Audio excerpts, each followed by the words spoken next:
Good morning, student. Today we are going to attend the economic class. Today we are going to start chapter number 7 of microeconomics, that is part B.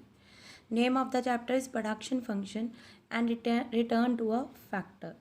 Topic covered in this video, that is define of production function, then fixed and variable factor, short run and long run, law of variable proportion, defines of TP, MP and AP, relationship between MP and AP, and last question is causes of increasing, diminishing and negative return.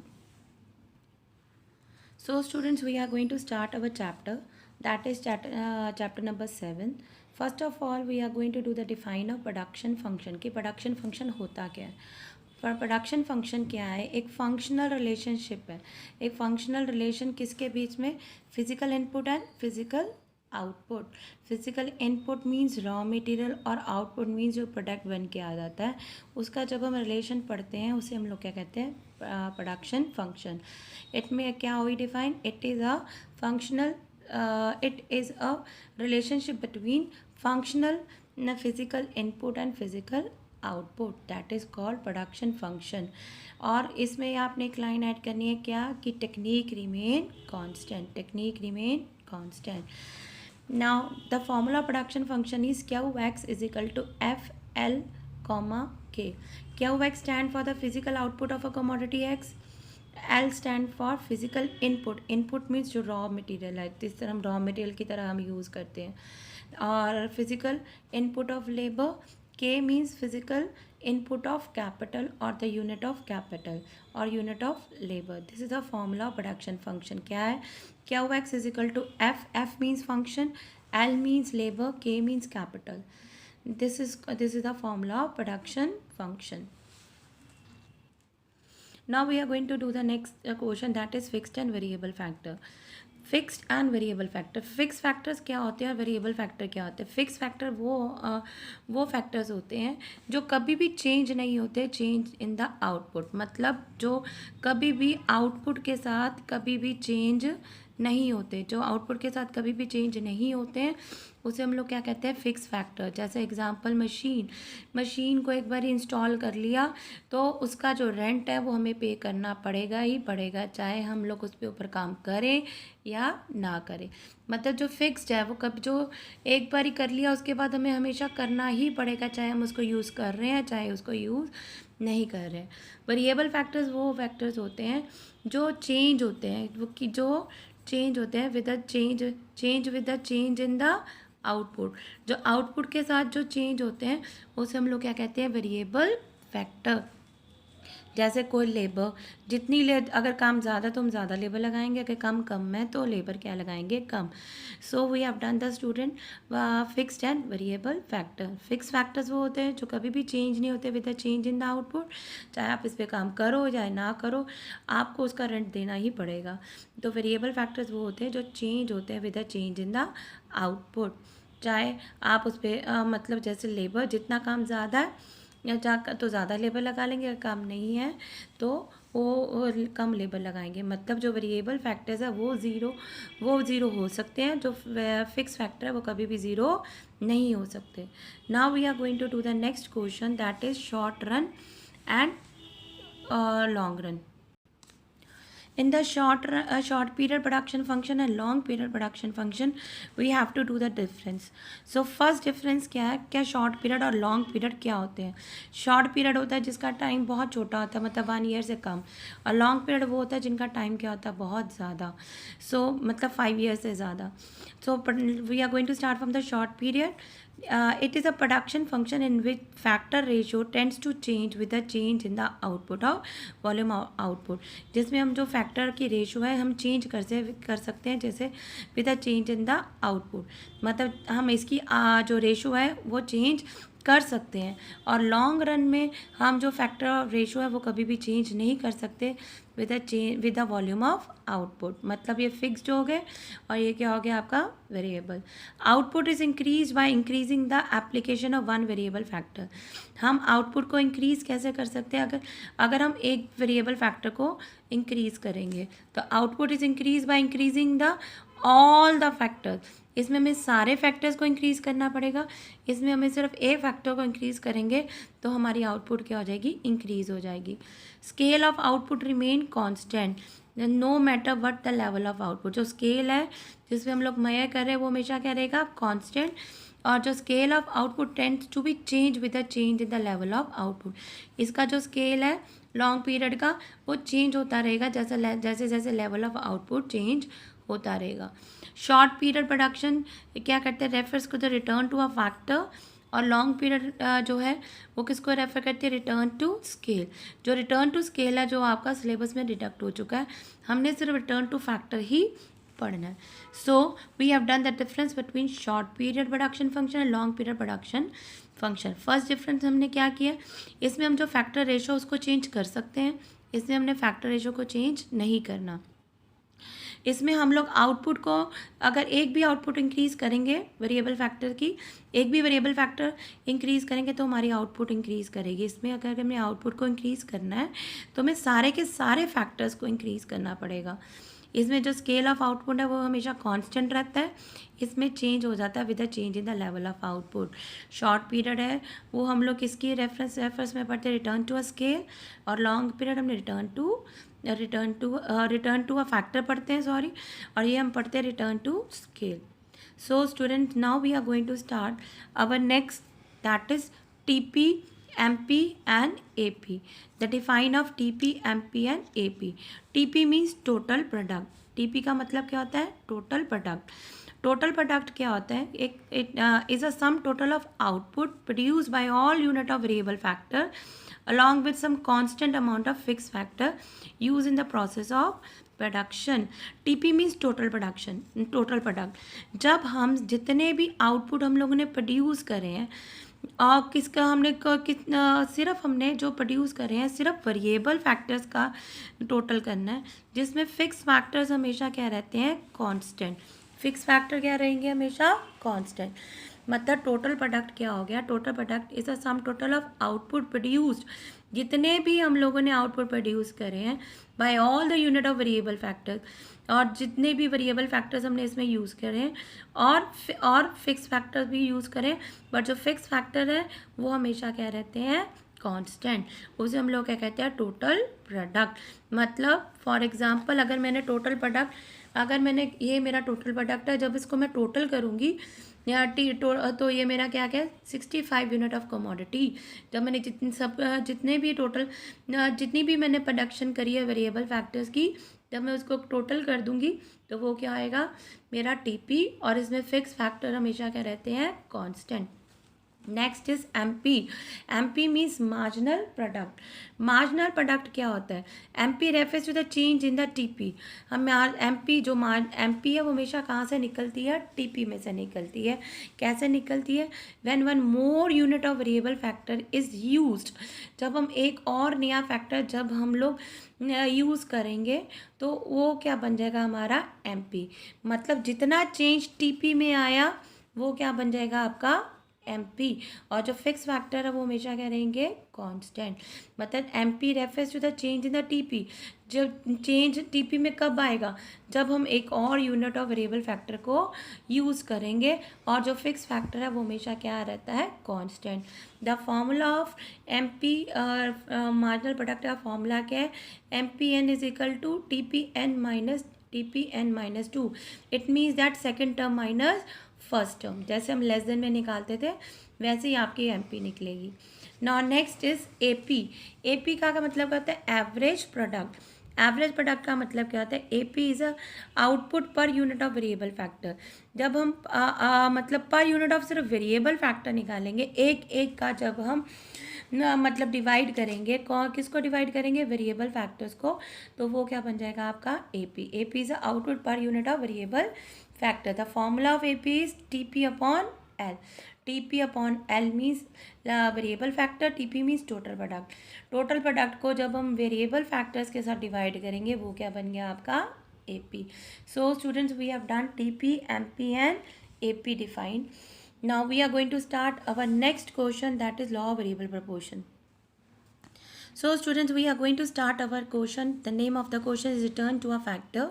Return to a factor का दूसरा नाम क्या है? Law of variable proportion. Law of variable proportion का मतलब क्या होता है? जब मोर एंड मोर, ज़्यादा से ज़्यादा जब हम वेरिएबल फैक्टर्स को फिक्स फैक्टर के साथ कंबाइंड करेंगे. वेरिएबल फैक्टर को किसके साथ कंबाइंड करना है आपने? Fix factor. तो जो मार्जिनल प्रोडक्ट है एमपी है वेरिएबल फैक्टर की, MP of variable factor initially पहले क्या करेगी? राइज करेगी, फिर उसके बाद क्या करेगी? फॉल करेगी, उसके बाद क्या करेगी? ज़ीरो हो जाएगी और देन नेगेटिव. मतलब जो एमपी की प्रॉपर्टी है पहले क्या करेगी? Rise and then fall, then zero and then negative. मतलब लॉ ऑफ वेरिएबल प्रोपोर्शन का मतलब क्या होता है? जब ज़्यादा से ज़्यादा हम वेरिएबल फैक्टर्स को फिक्स फैक्टर के साथ कंबाइन करेंगे, मिक्स करेंगे, तो MP of variable factor initially जो एमपी है वेरिएबल फैक्टर की पहले क्या करेगी? राइज, देन क्या हो जाएगी? Fall, then zero and then negative. इसको हम क्या कहते हैं? Law of variable proportion. मतलब first of all we are going to write the define of law of variable proportion, then we are going to do the write the assumption. Now we are going to do the assumption of this question. Now we are going to do the assumption of the law. There are three assumption of law variable. पहला क्या है कि ratio in which the factor of production are combined can be change. जो भी हम ratio ले रहे हैं फैक्टर ऑफ प्रोडक्शन की वो हम लोग चेंज कर सकते हैं. Second, the unit of variable factor, units of variable factors are homogeneous. Homogeneous means same. जो वेरिएबल फैक्टर्स के यूनिट्स हैं वो होमोजीनियस है, मतलब सेम है और इक्वली और efficient and are increase one by one. और वो इक्वली एफिशिएंट है, मतलब प्रॉपर एफिशिएंट है और are increase one by one, और उसको हम इंक्रीज वन बाय वन कर सकते हैं. पहला पॉइंट क्या किया हमने कि रेशो है जो फैक्टर ऑफ प्रोडक्शन है उसको हम लोग चेंज कर सकते हैं. दूसरा, यूनिट ऑफ वेरिएबल फैक्टर्स है वो क्या? होमोजीनियस है और इक्वली एफिशिएंट है और are increase one by one. Now third point is state of technology does not change. जो भी टेक्नोलॉजी हम लोग यूज़ कर रहे हैं वो चेंज नहीं कर सकते. These are the assumption of law of variable proportion. So students, after the assumption you are going to you have to learn this table. ये टेबल में कैसे लर्न करना है आपने? Unit of land. Unit of land क्या? हमारे fix factor है जो कि हमेशा कांस्टेंट रहते हैं. ये यूनिट ऑफ लेबर क्या आ गया? ये आपका क्या हो गया? फिक्स फैक्टर हो गया. यूनिट ऑफ लेबर क्या होगी? तुम्हारी वेरिएबल फैक्टर जो देखो चेंज हो रही है. आपने क्या लर्न, फिर आपने TP and then MP. TP और एमपी आपने पहले एमपी लर्न करनी है. कैसे लर्न करोगे? 2 3 4 देन 3 2 1 0 -1. ये आपको लर्न करनी पड़ेगी. कैसे लर्न करोगे? 2 3 4 3 2 1 0 -1.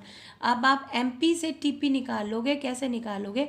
First term remain the same, then आपने जैसे सी एफ निकाला था वैसे ही. 2 + 3 कितना आ गया आपका? 5. देन 5 + 4 9, 5 + 4 9, 9 + 3 12, 12 + 2 14, 14 + 1 15, 15 + 0 15, 15 ये क्या आ जाएगा आपका? प्लस माइनस ये क्या आ गया आपका? 14. आपने एमपी से क्या निकाल लिया? आपने TP. So this is a table of law variable proportion. अब 2 3 4 आपका क्या बन गया? इंक्रीजिंग रिटर्न बन गया. 3 2 1 नीचे गिर रहा है तो इसे हम लोग क्या कहेंगे? Diminishing return. डिमिनिशिंग रिटर्न मतलब डिक्रीजिंग रिटर्न. उसके बाद 0 -1 मतलब ये क्या आ गया आपका? Negative return. मतलब इसमें 3 फेसेस हैं.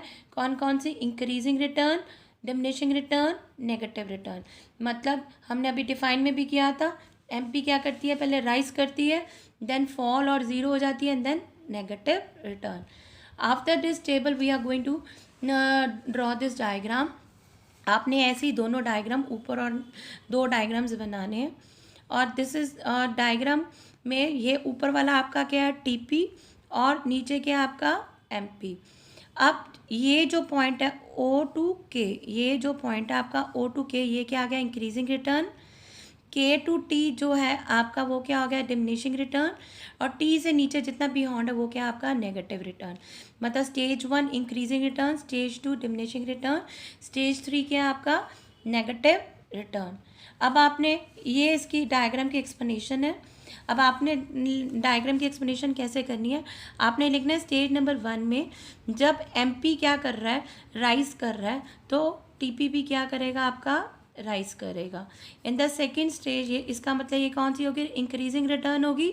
सेकंड क्या आ गई आपकी, डिमिनिशिंग रिटर्न।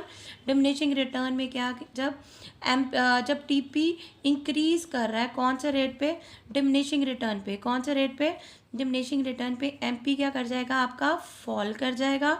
और जब टीपी मैक्सिमम है, इस पॉइंट पे क्या है, टीपी मैक्सिमम है, तो एमपी क्या है आपका, जो टीपी मैक्सिमम है तो एमपी क्या हो जाएगा आपका, ज़ीरो। सो ये क्या आपका डिमिनिशिंग रिटर्न।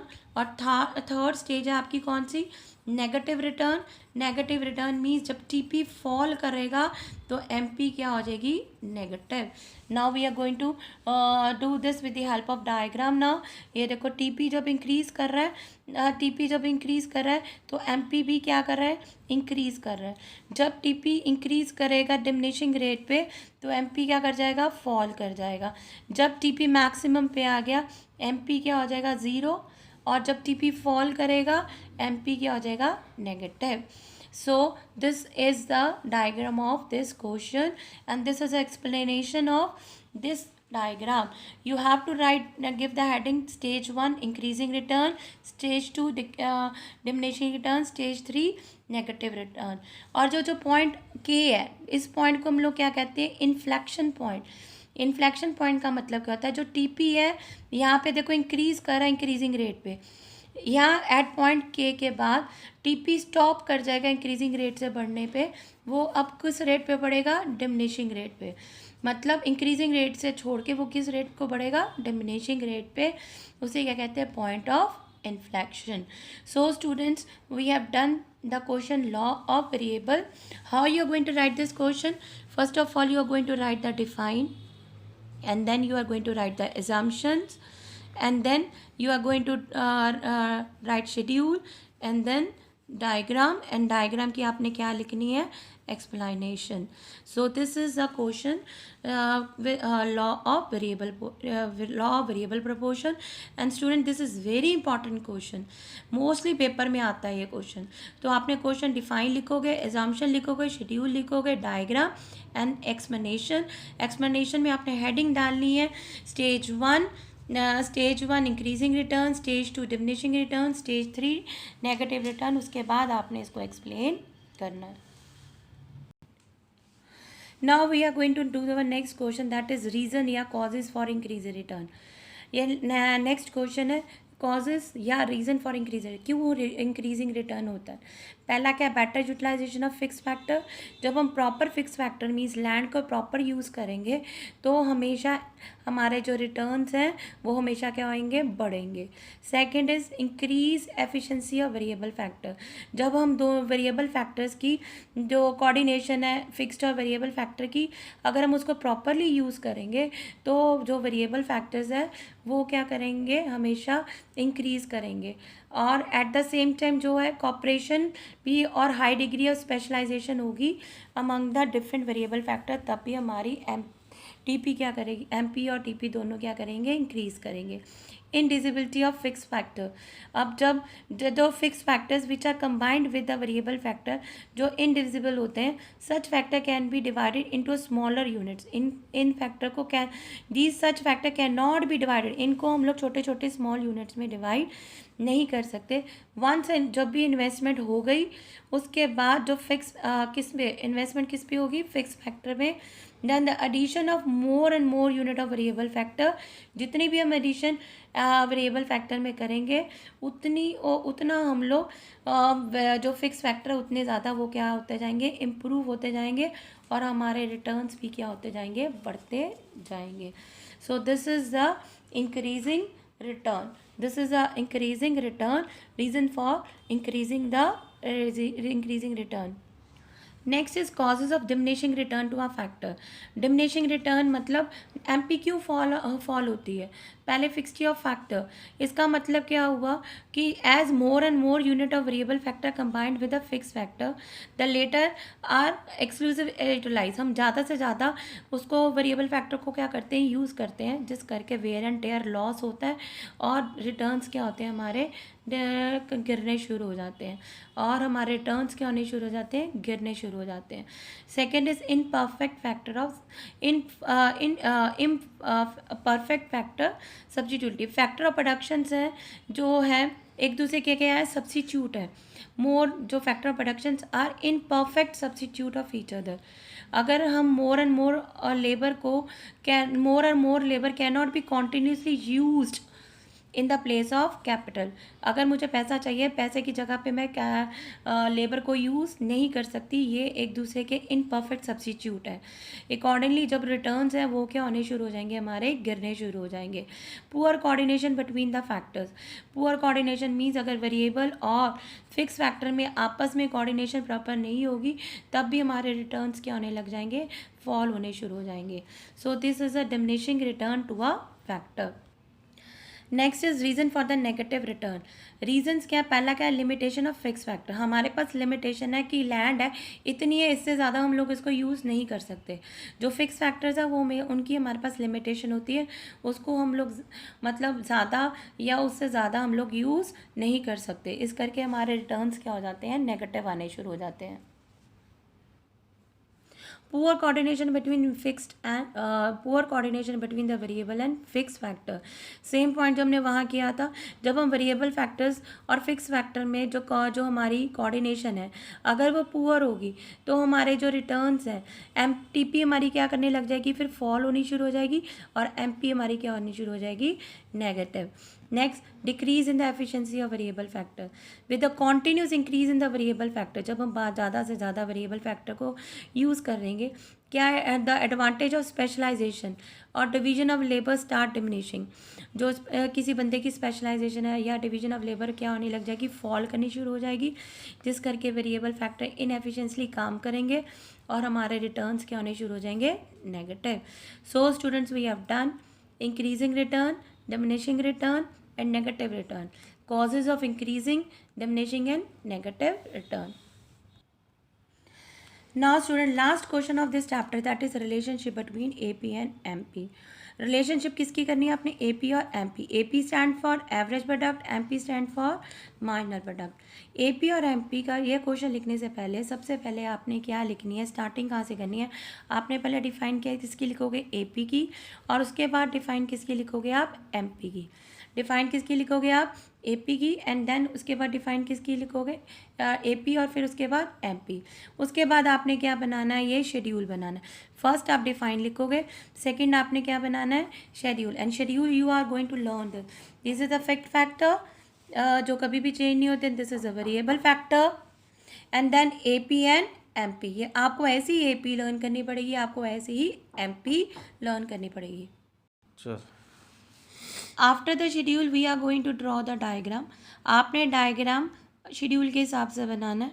आपने सबसे पहले क्या बनानी है, MP शेड्यूल के हिसाब से हमने लोग प्लॉट करनी है, फिर आपने उसके हिसाब से क्या बना देनी है, AP।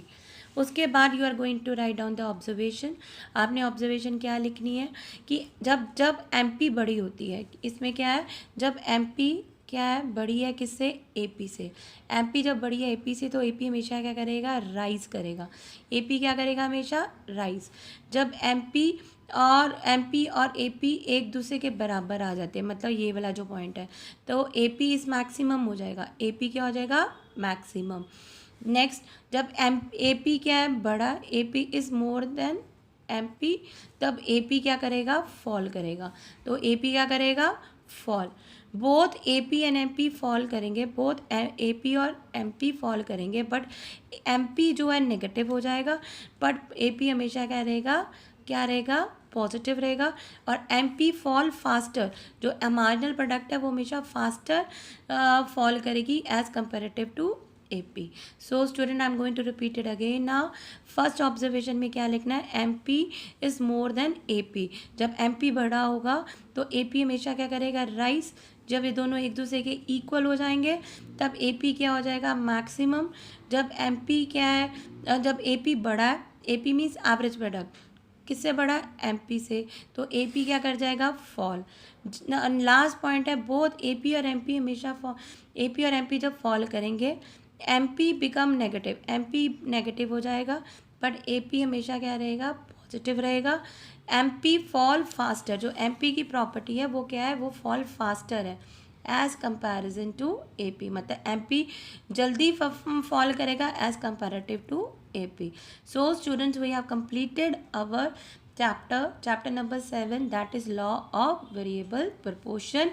I'm going to send you the question of this chapter.